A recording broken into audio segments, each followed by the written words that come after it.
Alright, I'm about to snap. Being in the arcane community these days is actually driving me insane. I can't believe there's even a debate about whether or not we will have a time skip come season 2. It's like we aren't even watching the same show or teasers. Yes, offense. There's not going to be a time skip, and anyone who thinks so is an idiot. I'm sorry, but the results just came in. Again, there will not be a time skip for War to break out in Arcane. Nothing more than 6 months. If I'm wrong, I will do a face review eating an entire color printed picture of Marcus's daughter apologizing to you guys in between every single bite. Anyways, I've seen Schneese and Tunaholics videos about the arcane developments, and the fact they even humbled the idea of bubblegum being little red makes me angry. But don't worry, I'll help you guys snap out of the matrix. Vi and Caitlyn look the exact same age. You literally can't deny this fact. If this girl is Marcus's daughter, then we are getting a 10-year time skip at least. Cope aside, we do want to see growth and change to our beloved characters during a time skip, especially in the 10-year jump in that. More on that in a bit, but it's obvious that there's no time skip based on Vi and Caitlyn's appearance alone. If you believe that this girl is Marcus's daughter, then say the next sentence out loud. I do not believe Riot and Fortiche are capable of creating interesting new characters and have to rely on forced connections and past developments to make meaningful character backgrounds. Sorry if that's a bit too complicated, here's a shortened version. Say this with me. The Arcane creators are too incompetent to make new story arcs. I don't see why everything has to be connected. Surface level aside, it's dumb and even disrespectful to force the contrivance that Marcus's daughter grows up to be an enforcer. It's like restricting the world of Arcane to only be composed of people we already know, and we can't just have an ever-expanding world. Grow up and take the red pill. Why do we even have time skips in Arcane?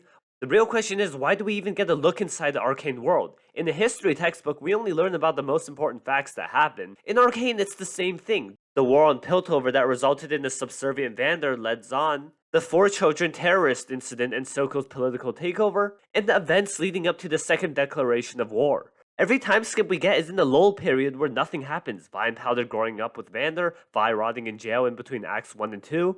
Is there really going to be an empty period after Act 3? Let's say that Ren is Agent Bubblegum and we get a 10-year time skip. So Jinx shoots a rocket at Piltover's council, they wait 10 years after that and then declare war? You time skip copers really believe this shit?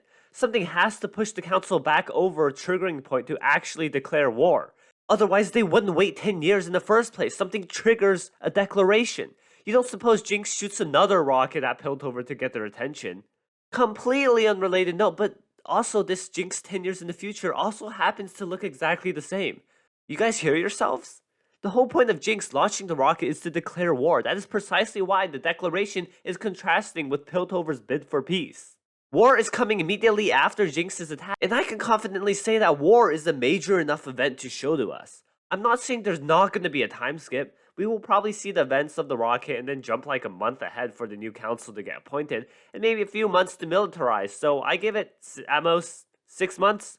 But story-wise, there are so many events built up that put us on a strict time schedule. Victor is dying, and the time skip means a whole ass main character just dies off screen. The writers also bothered to get Ambessa to come to Piltover, and we all know she's playing a major role in Season 2. If there's a time skip, then she either leaves Noxus for an uncharacteristically long time doing nothing, or travels back to Noxus and back to Piltover, which means her Season 1 trip to Piltover was completely pointless other than tasting the local cuisine.